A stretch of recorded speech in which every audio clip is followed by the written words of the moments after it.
谁来晚餐？每集带你拜访一个家庭，并邀请他们的梦幻嘉宾上门共进晚餐。金门一向有着丰沛的移民历史，几百年来，金门人移民到南洋。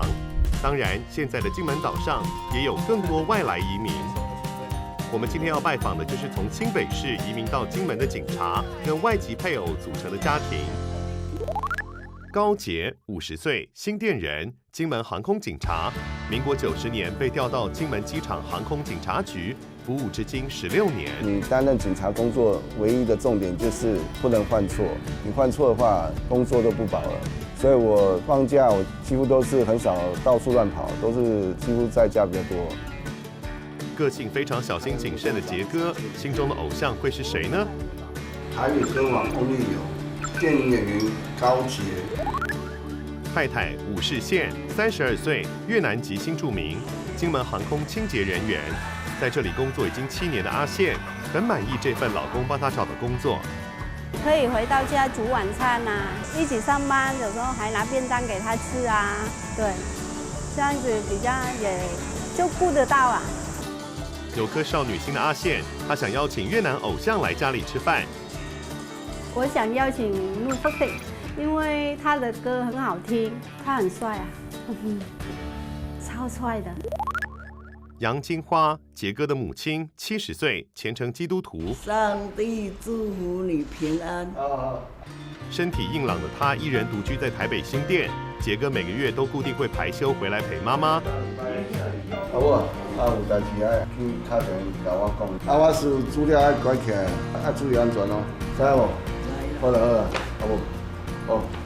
他对来宾名单没有想法。家里的姐弟俩，姐姐高美静，国中3年级，是班级上与美国籍教师 Andrew 互动密切的学生，个性活泼大方，对英文非常有兴趣。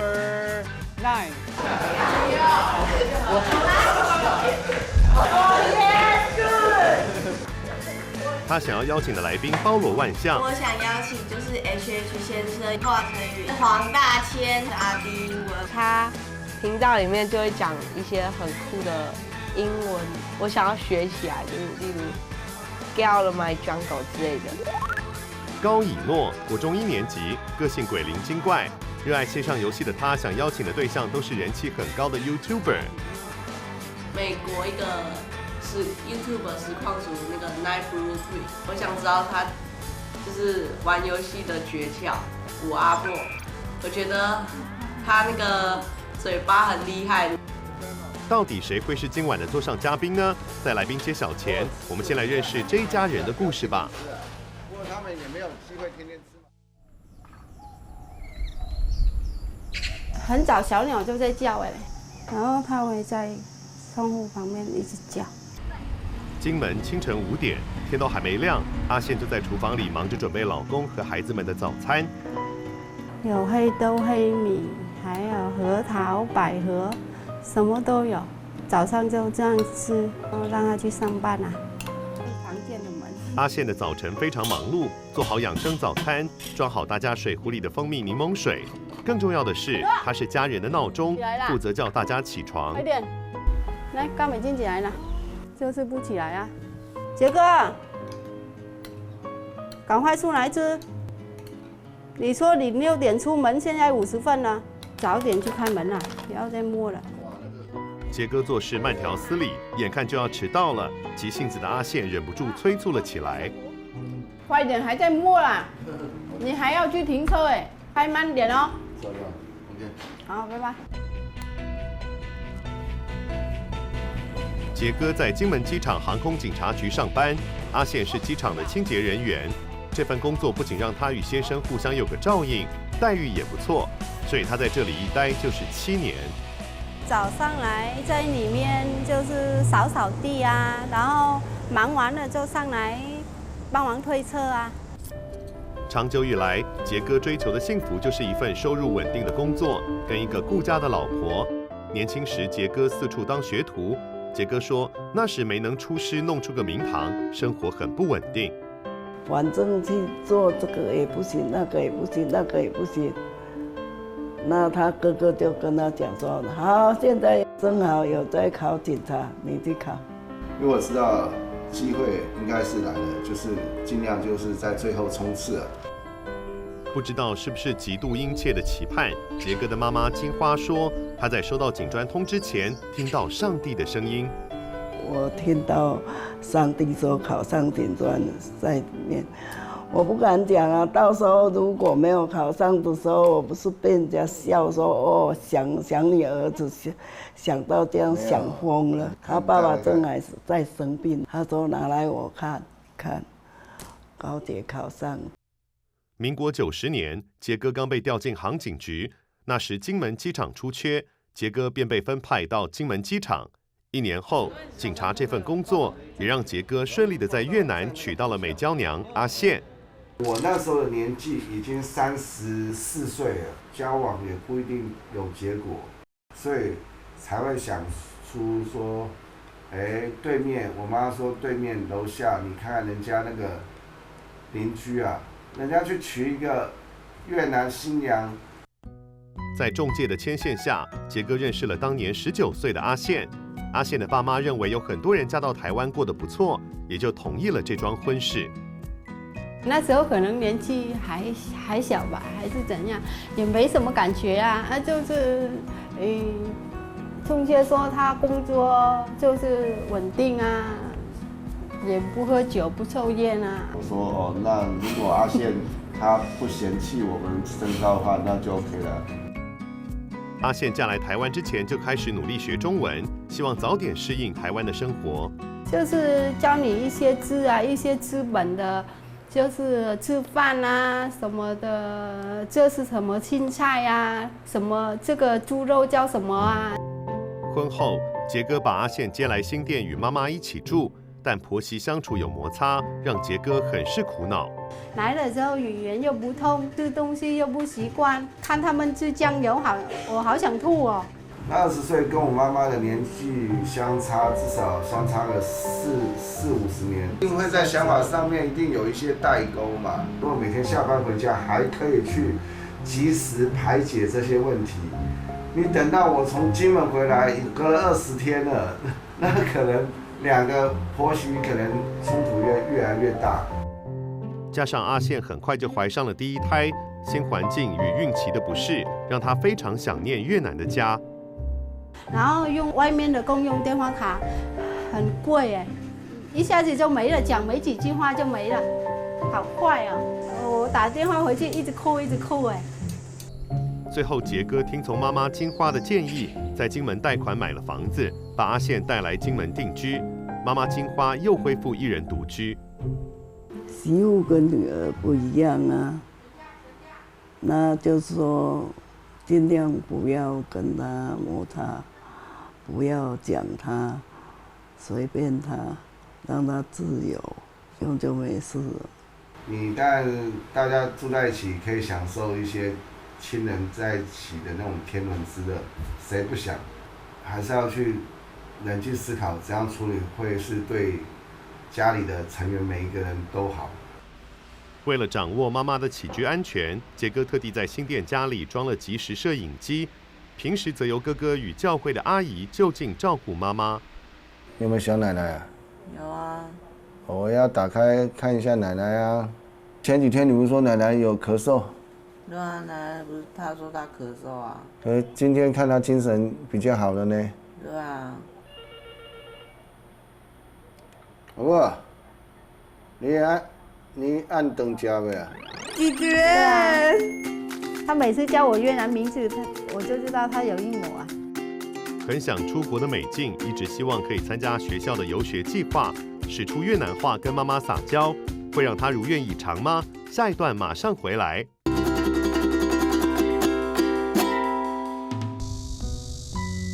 今天谁来晚餐的东道主是在金门的新移民夫妻，但他们的小孩都在金门出生。金湖是个悠闲淳朴的小镇，也有着美丽的聚落风情。但是美静跟以诺两姐弟放学后从来没有在路上逗留，都得快快回家。他叫 Night Blue Tree， 他频道里面就会讲一些很酷的英文，我想要学起来，就是例如 get out of my jungle 之类的，就是滚出我的野区。英文游戏就可能学一下听力，然后一些里面的单字之类的。姐姐，不要再玩了，成绩只是参考啦。平常就是每天就是要看书啦。不然你说成绩就算考差了，平常又不看书，那也没有用啊。高家有2台监视器，一台对着门口，一台装在小孩的房间。一诺有时候会把插头拔掉，杰哥就把电源插回来。偶尔杰哥也会检查录影画面，因为我会就是用录影回放的方式去看一下他刚刚有没有就是在偷玩，结果还是被我抓到啊。我明明跟他讲说利用空档先稍微看一下书，他把平板藏在书本底下，一下看书一下又玩平板，所以我觉得这个以诺还是要注意。因为我最主要装监视器当初的用意是，因为我不希望我的小孩就是没有报备就跑出去玩，所以我监视器它会对着门口，就是看我小孩子有没有在家，就是给他一个警觉性，让他就是说知道说哦，读书的时候就多一只眼睛看着他读书。只是美静与以诺能接受爸爸这样监视自己吗？读书这一块我觉得还好，习惯了就不会觉得有压迫感，因为抗议没有用，讲不赢他，他不管怎么讲都是讲不赢。杰哥为了不让孩子只顾玩乐，还把电脑与电视通通设定密码上锁了。唯一能看的就是第2台那个节目表。姐姐美静在准备考试，弟弟以诺则是显得轻松，因为他已经小学毕业了，正在放暑假。不过以诺在家除了要帮忙家事，也被爸妈规定不能出去玩。小的时候也不能出去，因为爸爸太注重我的安全，不让我出去。这样漫长又无趣的暑假，以诺可是有不少对策呢。平板有锁，就是趁他要去上班之前，赶快把柜子打开，然后平板拿出来，然后再马上锁回去。信心还好。他有时还会破解电脑跟电视的密码。在大家的怂恿之下，很久没有破解密码的以诺决定再来试试手气。我想先从成语类开始猜起，像是266啊那些。还有13、14啊，还有你讲的一个什么东西，什么？在客厅讲的。1514是不是？我猜猜看1514啊。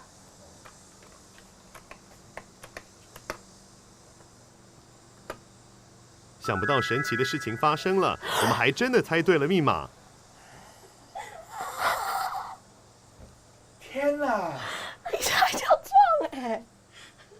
以前都是猜好几次才中哎，现在一猜就中哎。会不会？我觉得当时可能就会想说，把密码1514的告诉我，我觉得有可能。除了电视、电脑上锁，杰哥还会把柜子上锁，因为老婆觉得家里太乱，曾经把他的个人物品丢掉。有一次我丢他的东西，我去上班然后回来已经有10几个柜子在里面了，后来不想丢了，因为房间已经没地方摆柜子了。我想要不要去装墙啊？其实连美静都没有自己的房间，只好在家里的储藏室里读书。太挤了啊，都是你啦！你知道他们进来，我每个都要把椅子往前拉。储藏室放的大多是杰哥舍不得丢的东西。这个柜子里面都是我以前在参加警察那个特考的时候留下来的书。我这裁缝机应该是我在想，应该民国91年到现在，这上面都是安全帽。现在我觉得这些安全帽搞不好还会藏一些什么虫啊之类的。不必要东西都要丢掉吧。你要专心，静下心来。那么杂乱的，静得静下心。你要旁边四而无物啊。除了爱囤积杂物，杰哥还有一项让全家伤脑筋的叨念功夫，这甚至让阿宪气到把家里的电话通通摔坏。很到我叫他不要打了，我要去睡觉，他还一直打。他一直问我说下次还要不要丢？如果你再丢，我再买柜子锁起来。就一直讲着，一直讲着。我说我不丢了。他说，你等一下就再打，等一下就再打。杰哥习惯不断重复一样的话，这点不光是阿宪，就连美静和以诺也都受不了。在马路上也在念，在捷运上也在念，在捷运上也在念，不管有多少人在旁边，他也在念。对啊，他不在乎别人的眼光。有时候我就是跟他出去的时候会提醒他，现在要上车了，不要再讲了，等下车再继续。美静跟以诺在家里的生活有些局促，出门上学反而是一天之中最宽敞的时刻，尤其是上他们最喜欢的英文课。Okay, right? Possible number 13.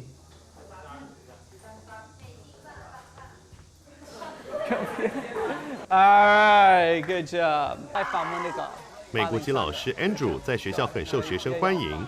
为什么喜欢？很有趣，因为很有趣啊，就跟一般的英上的课都不一样。美静不但对英文很有兴趣，也很对来自美国的 Andrew 好奇。老师，你住在美国的哪里？我住美国的俄亥俄州。那俄亥俄州该在这边，美国的北边。为什么 Andrew 你会想要来台湾？14年前是我第一次去台湾，那我听说就是有机会可以教英文，所以我觉得这样很好玩。别看 Andrew 讲了一口流利中文，其实他刚到金门前没有学过中文。后来为了想更了解金门，他现在不但中文讲得好，甚至还学会了台语。小华喜跨掉你。哦，哎，对，有。吃饭呢？吃饭加班。哦，发音很标准。这个发音很标准。真的吗？对。哎呀，很棒啊，我都不会讲。为什么想学台语？那我觉得台语很有趣。我知道有一些就是年纪比较大的人不会讲台语的，所以我很想要就是了解他们在说什么，那可以跟他们聊天。Turn off what? Andrew 老师开的英文选修课，美静几乎通通参加。非常渴望出国的她，很羡慕同学嘉云与义勋能参加金门县2017英国教育旅行，到英国游学3周的活动。你们去寄宿家庭有什么样的体验吗？被放生的体验。就是他有1周跑去伦敦，然后所有事情几乎都是我们来。嘉云也分享了她在国外交朋友的方式。等他们一进教室，我就立刻问他说 Where are you from? I'm from the USA. May I be your friend? Yes, you can. 很想出国的美静一直希望可以参加学校的游学计划，她能如愿以偿吗？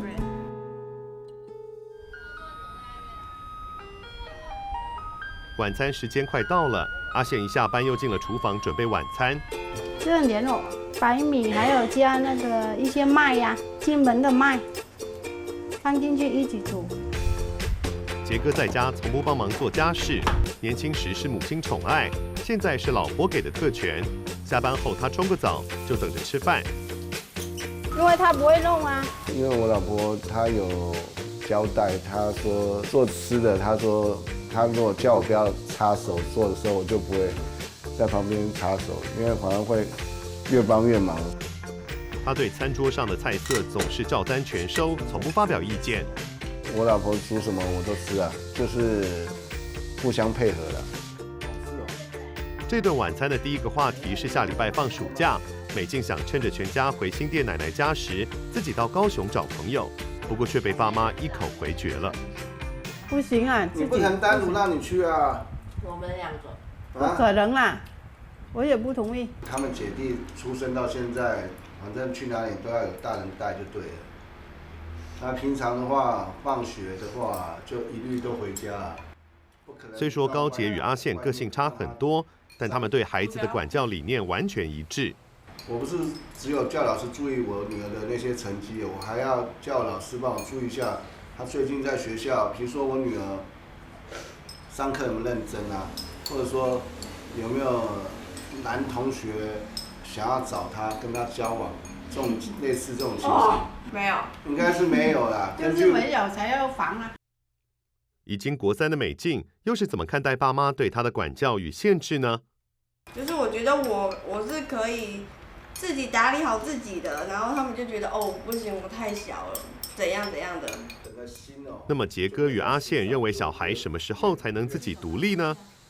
这很难讲啊，所以突发事故的那个能力，让我觉得可以信任的时候，我才会让他单独出去，否则应该都是在家。大学的时候吧。今天是美静生日，美静趁机向妈妈许了一个愿望，希望可以参加学校的游学计划。让我出国玩，让我出国玩。想得太美了，你好漂亮。几点啊？几点？他还会叫我姐姐啊，他每次叫我越南名字，我就知道他有应我啊。空安。我刚刚问他说吃要不要吃，他说不吃啊。空安就是不吃啊。对。虽然阿宪和杰哥还是以不放心安全为由，坚决不答应，美静的游学梦又告吹了。不过一讲到越南话，欢乐的气氛还是逗得大家哈哈大笑。该死呀！对他越南讲我小气。跟他拿钱，他会说空，不要给。从以前刚开始认识他，他就这么小气，所以讲到现在他会记得他小气呀。听说完全不会越南语的杰哥，刚结婚时还学会了用越南语对阿宪说“我爱你”呢。他会忘得一干二净啊，不行啊。不是，因为后来结婚之后就不讲了。我后悔了，因为每天看到我发脾气就会后悔了。你妈妈什么都好，就是脾气有时候没办法控制啊。所以我顶多是讲这样而已。激动。这场生日会简直成了全家的爆料大会，趁着大家话匣子大开，问问他们最想找谁来吃饭。新北市长朱立伦，电影演员高捷，我也很想认识他，他为什么演得那么像，而且又跟我名字一样。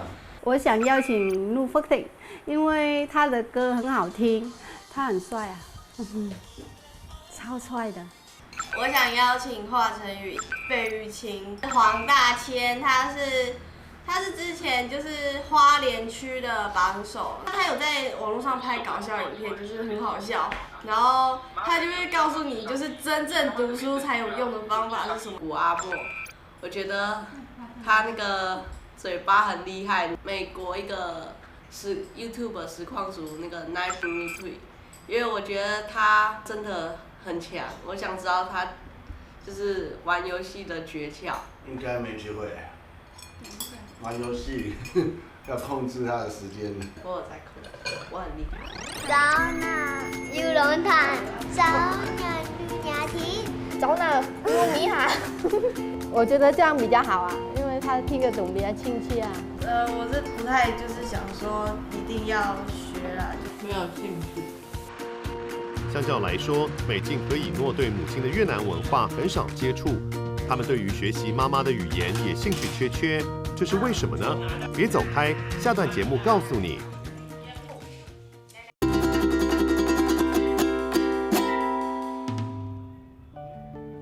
今天谁来晚餐拜访的是因为工作搬到金门的高杰一家人。高杰离开独居的妈妈搬去金门16年，他对母亲很不舍，每个月都会排假1周，单独回新店陪伴母亲。我是最小的，所以我比较会跟在妈妈后面，所以从小的话比较会跟妈妈后面一直跟妈妈聊天的。还有一次我在民国85年开刀脑部的时候血管瘤，他那个大便没有排出来，他还没有我说不舒服，他就戴个手套就这样挖10个像弹珠这么大出来，这一点我就很感动。他在那边，那对了，学不得当然是会了哈，当然你也要说考虑到他将来的生活，小孩子的补习，还有他房子贷款。每年寒暑假，高杰也会带老婆小孩一起回台北。他回来就说：“奶奶，我陪你睡。”我第一天回来就陪奶奶睡了。平时杰哥与阿宪管孩子管得紧，所以暑假回奶奶家就是美静与以诺最放松的时刻了。没有了，怎么可能啊？控制好你的时间。不要吵，走开。弟弟，你的脖子，你的手也太靠近了。整整2个月的暑假，杰哥并不打算要全家出去玩。其实前年暑假的花莲之旅让姐弟俩印象深刻。同一个景点去2次，同一家餐厅去2次，然后一直在车上，然后要去某个景点，去到一半中途折返，然后这几天就一直在做重复的事情。杰哥不太会使用导航，对开山路也有些害怕，最后全家人败兴而归。他技术关系，还有那个他提心吊胆。杰哥也不是完全没有弹性，在美静努力争取之下，爸爸让美静参加学校举办的金门3校四川宜宾交流体验营。这个暑假终于有出游的机会。因为那天最后一天报名啦，然后我也不知道怎么办，然后我就一直跟他吵，然后我就一直吵，反正就吵到最后就对了，然后才让我去的。因为我想说，我的女儿怎么可以在学校的那个干部的面前这样哭哭啼啼？我想说这样子好像让人家觉得你不是个好爸爸。他维持好爸爸的形象啊。杰哥做事小心翼翼，又不敢放手让小孩学习独立，就连母亲金花也看不下去了。好像我这2个孩子，我怕失去的一样。我感觉说，小孩子也要给他出去外面活动嘛，那他自己才能够处理自己怎么过生活。怕说出去怎么样会车祸啦，会怎么样？他这次去就塞很多钱给我，我以为他是要给我买东西的，结果他是说我会在那边得流感，沿海那一带，到时候流感，然后直接什么最后一期了，已经准备要死掉了，那些钱是急用的，要赶快去看医生，没有健保。回来台湾的这几天，婆婆跟老公也觉得媳妇儿可以放假。阿宪几乎天天往外跑，找越南同乡姐妹。它酸酸甜甜的。海锅的吗？太好吃了，像我们娘家。对，上次我回来5天就睡他家，因为我在金门那么辛苦，回来这边我当然要自由自在过我的生活啊。长流就好了。阿月与阿阳都是阿宪在越南家乡一起长大的好朋友，3个人也全都嫁来台湾。我们讲好了，死也要在一起。阿阳也是他们之中较常回越南的人，他的小孩都很会讲越南语。早哪有人谈，早nhà thí，早哪有米哈。我觉得这样比较好啊，因为他听得懂，比较亲切啊。阿阳跟老公很看好越南的经济发展，过几年也有回去越南做生意的打算，所以全家人都积极的学越南语，这和阿宪、阿月很不一样。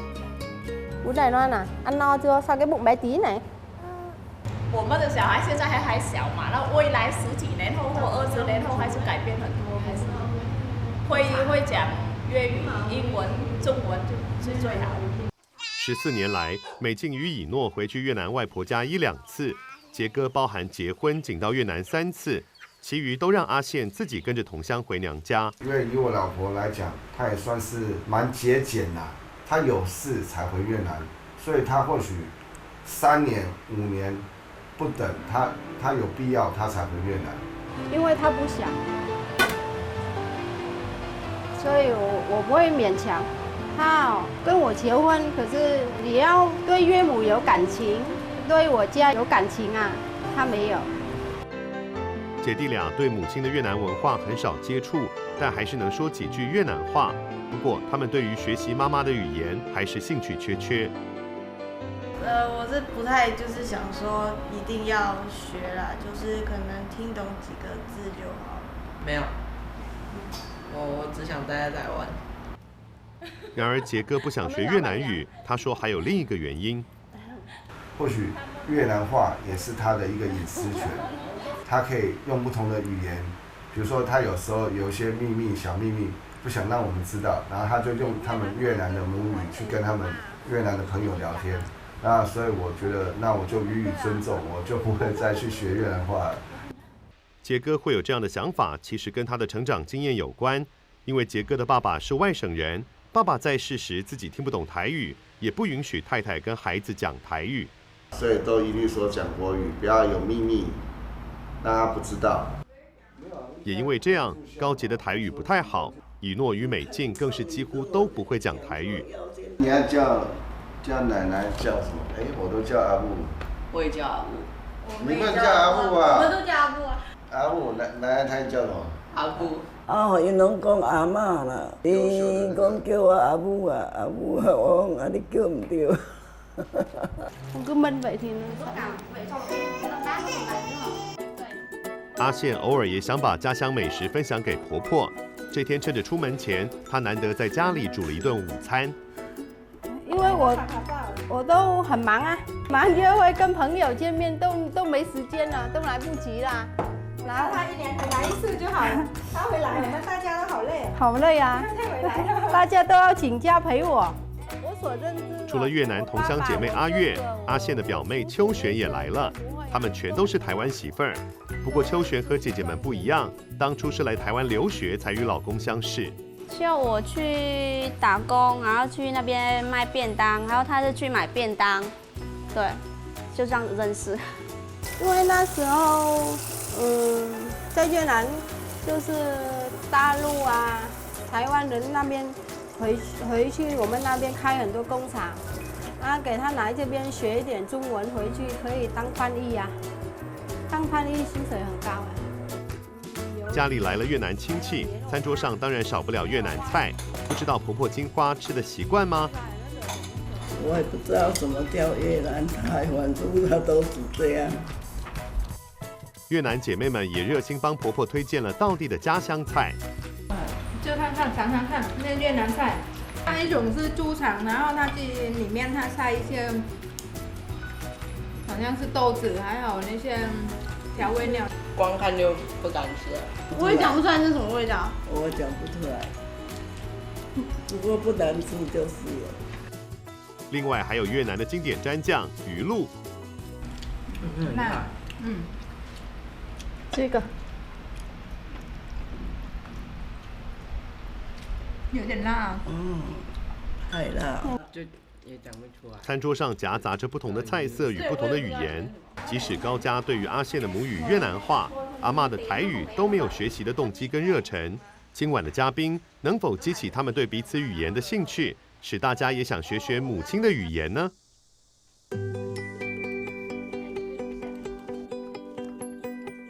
今天是神秘嘉宾拜访的日子，阿宪与杰哥都特地请假在家，准备迎接来宾的到来。家里没有冷气，杰哥准备了5台电风扇备战。那个新的电风扇你买的？那我们之前放到宿舍的。闷热的厨房里，2个瓦斯炉全开，煮的全都是越南家乡菜。这边是那个越南的叶子，越南的名字啊，南欧的。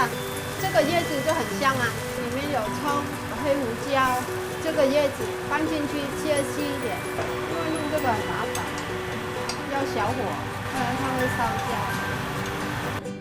这一锅虾子都是越南春卷的食材，阿宪怕工作人员在旁边饿着了，特地准备多一点。不过这可苦了从来没有自己剥虾壳的杰哥。剥虾子很辛苦啊，所以要谢谢老婆啊，经常剥虾子啊，虾非常的紧张剥完这整锅虾。他剥了几只啊？大概40只了。我完蛋了。除了越南叶绞肉和越南春卷，阿宪也为了这一道越南河粉下足了功夫，特地煮了蟹肉高汤。这螃蟹我早上买回来打成，我把那个渣沥开了，放河粉进去吃，很营养啊。只是在餐桌剥虾的杰哥不仅剥得太慢，还状况连连，让阿宪急得理智线都快断了。杰哥啊，快来不及啦！其实阿宪你应该买大只的，剥个5只，那个虾子大一点，剥个10只就够了。我又不喜欢买那个人家养的，不好啊。哎呦，我要戳人了。不同于台湾小吃店常见的越南河粉，阿宪另外把蟹膏加入番茄与青葱一起拌炒，做成了蟹膏酱。这可是阿宪娘家的家传口味。等一下我放在河粉汤上面，看到我爸我哥他们煮，我就会啊。我爸很好哎，他都会煮饭给我吃啊。与来宾约定的时间就快到了，这时美静终于回来了，餐桌又多了一个得力助手。跟妈妈讲说虾子蛮大只一点，你就少剥几只啊。那我要去洗一下眼睛了，受不了了，然后碰到我的眼睛。趁着最后一道料理越南春卷即将完成，来问问他们觉得今晚谁是跟他们一起共进晚餐的来宾呢？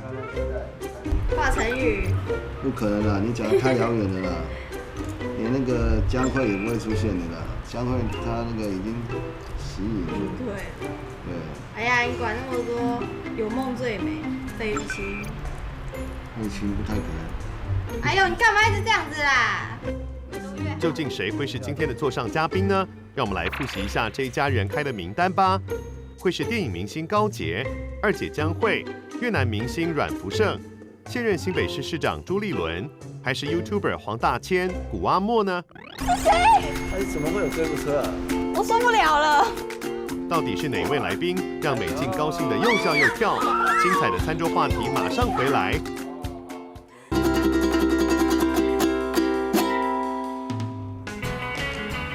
今天谁来晚餐拜访的是因为警察工作关系，在金门定居16年的高捷一家，他们正在门口迎接神秘嘉宾的到来。我心脏跳出来了，也要注意，心脏也要跳出来了。究竟专车里载的神秘嘉宾是谁呢？可能朱立伦吧。华晨宇。他开车来了，他不是走路来。走路来就没那种感觉了。等下车子等下停在一个位置。是吗？是那个吗？是谁？哎，怎么会有这部车啊？这不是在台湾才有吗？还是他把骂的贴上去了？我受不了了，不要在意这个。在杰哥与美静一来一往的有趣对话中，载着神秘嘉宾的专车终于抵达高家门前。哇 ，Hello， 这是谁叫我来的？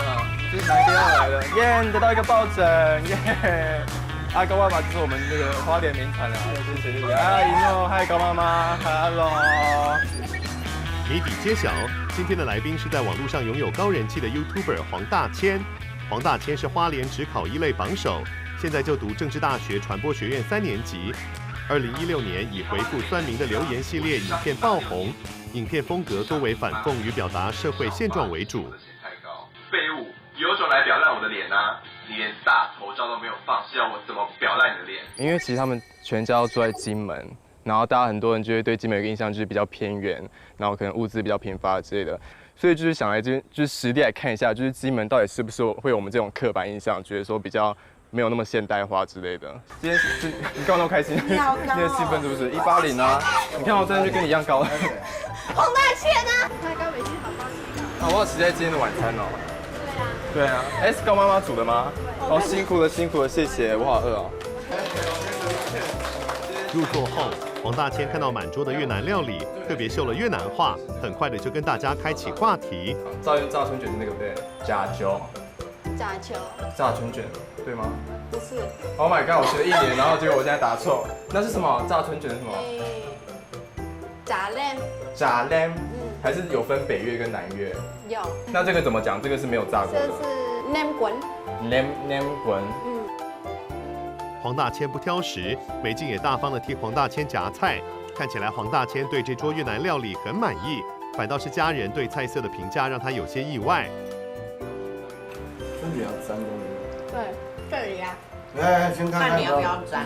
你先看看有没有吃越南的鱼露哦。嗯哼。你吃的习惯吗？哦，有听说越南鱼露。对啊。味道很特别，台湾买不到。对啊，去看看。啊。哇，太大口。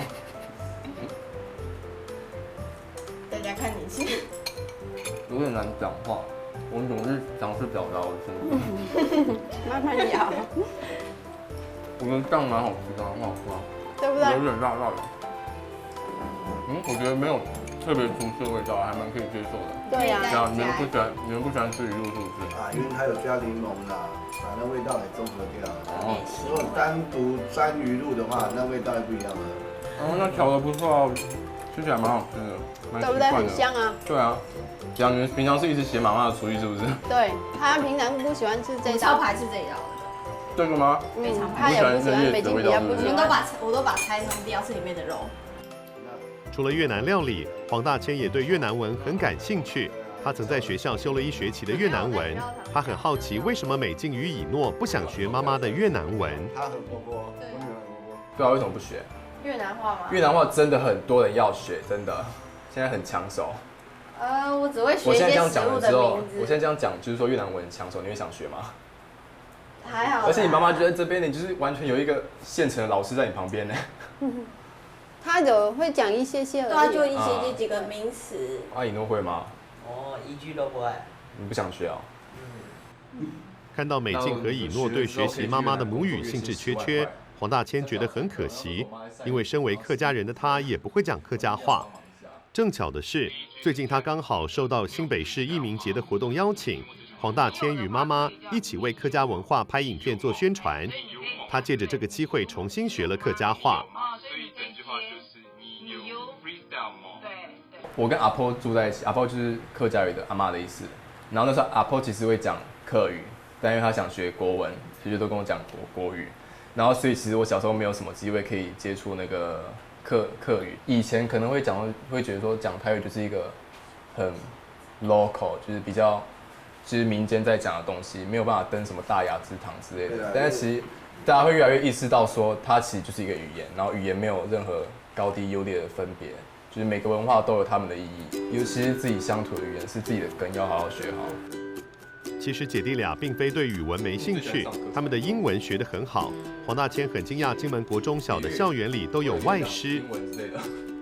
因为我听说你们学校外师很多，是不是？就有一个，我们进入国小外师很多。英文课都全英文上课吗？还是他会讲中文？有些老师都讲英文，然后导师站旁边帮忙翻译，是不是？哦，这样蛮酷的。我们学校，我到高中才第一次上到全英文授课的那个班级。美静很想出国挑战自己的英文，也让黄大千很佩服。其实黄大千的妈妈一直希望大千可以出国游学，但他却因为没有勇气独自一人出国，所以拒绝了。这样子很厉害，我小时候不会这样想。我小时候就想说，我永远待在我舒适圈里面，我永远不要踏出家里一步。是哦，你像外人，你要很厉害。他很会想往外跑哎。真的吗？那真的蛮强的。所以你英文很好，是不是？你都不会怕吗？就怕说，我去那边交不到朋友怎么办？他们很敢对亚洲人开玩笑，就想说，眼睛很小啊，然后什么皮肤很黄、很矮小之类的。他们很敢开这种玩笑，因为他们知道亚洲人就是没有反抗过。不会啦，一定会交得到朋友啦。我觉得他去哪里都交到朋友。那真的不错啊，所以就主要还是爸爸会担心，是不是？对啊，我去四川，他就打漫游给我，动不动就打漫游。那你觉得要多大？你要让他长多大，你才可以让他出国？就他工作稳定的时候啊。工作稳定是不是？大概30-40岁。我妈会一直赶我出。黄大千不像美静从小就这么有自信，虽然小时候读书第1名，但还是有点自卑。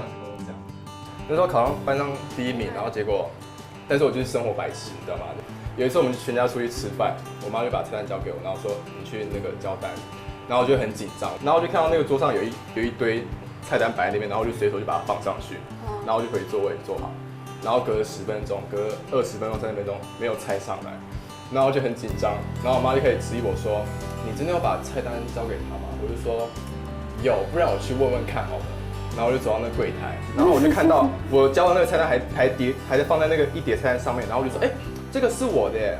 然后后来我才发现那个是已经结过账的，他就回头跟他员工讲说，白痴哦，谁把菜单放在这边？然后我就说，我不知道，不知道是谁乱放的，我就很丢脸。反正我就是一个生活白痴，然后那时候就算书读得好，我也是很没自信。黄大千知道杰哥与阿宪很保护2个小孩，他分享自己的经验。自从他上大学尝到自由的滋味后，现在反而变得不喜欢回家。你要搞不好要小心搞不好现在如果管太严的话，搞不好小孩以后出去就回不来了。对啊。对啊。对呀。你听我这样讲会不会担心？会不会想把家里监视器拆掉？我也还好啦。搞不好都不会担心哦。我会跟着他。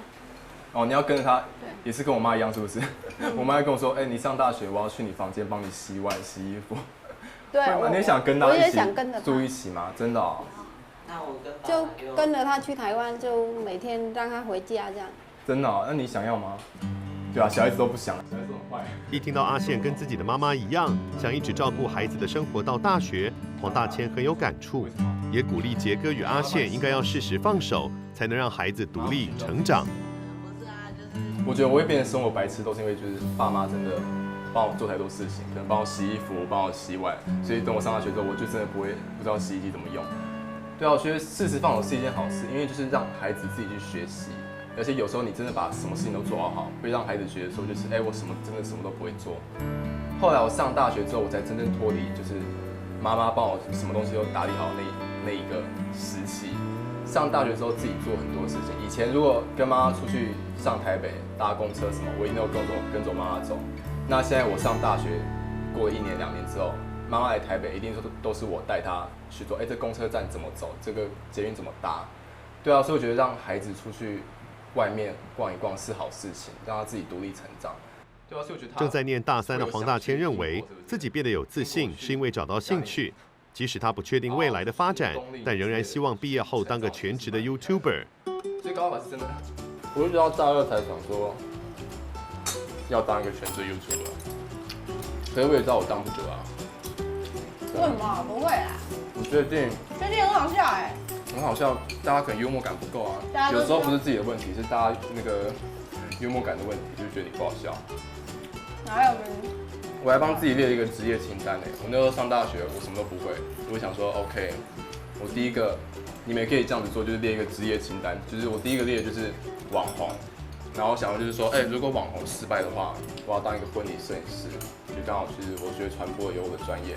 然后如果婚礼摄影师再失败，你就要挑下一个，我想要当一个 OK 普通上班族之类的。从这边开始。最后，黄大千与大家一起体验如何包越南春卷，收获满满的一餐，就在欢乐的氛围中画下美好的句点。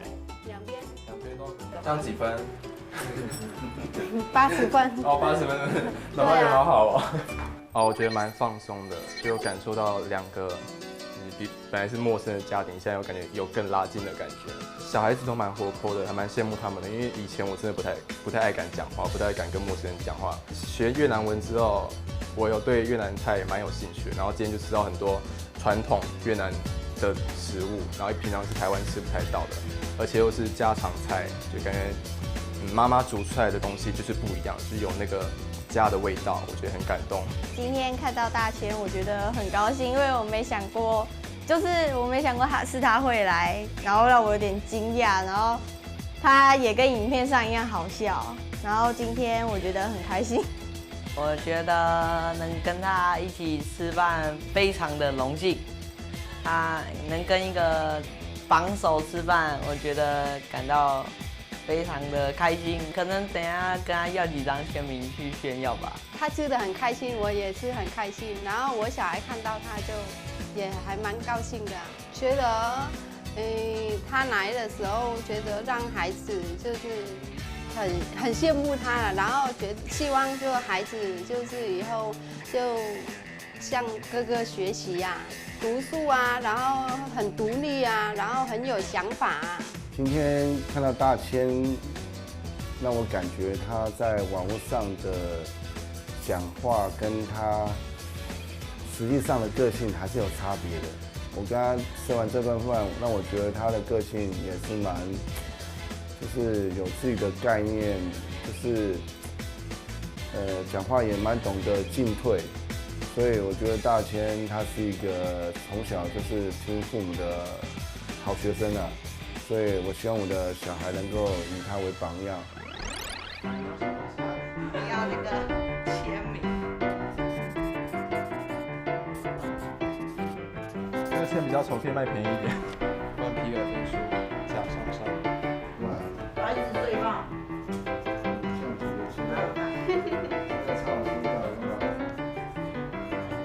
哦，可以好好保存呢。